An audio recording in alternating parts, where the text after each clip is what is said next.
We came to Doraville after we were contacted by a resident who had received some outrageous property code tickets. And after we started investigating, we realized that Doraville was one of the most prolific ticket writers in the country, and certainly in the Atlanta area. And that was according to an investigation by the local newspaper here. Hilda Brucker was fined $100 and sentenced to criminal probation because of the condition of this driveway.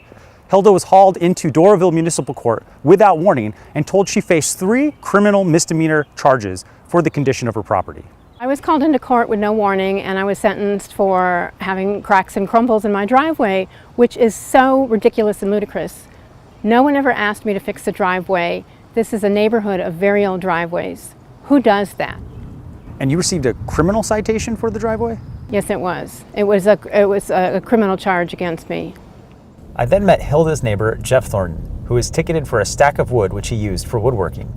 This is the remains of that wood pile. It's deplenished quite a bit since then because I've used it for woodworking or cooking, or I've made a few birdhouses out of this wood because the roof looks really neat with the rough wood. It ran along the fence, and it was nice and neatly stacked. And actually some of it had a tarp over it so you couldn't see how ugly it looked apparently.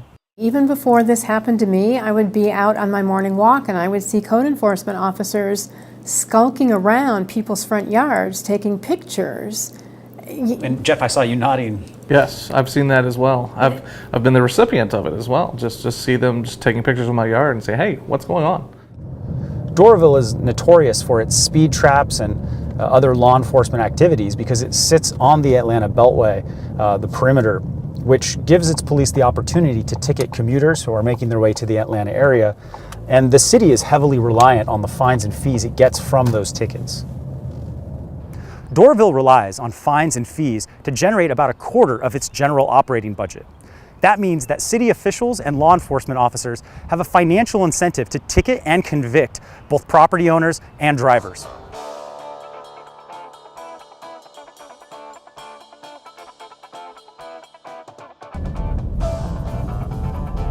A judge can't have a financial interest in a case that comes before him, and a prosecutor can't have a financial interest in prosecuting the cases that come before them. They have to be neutral government officers.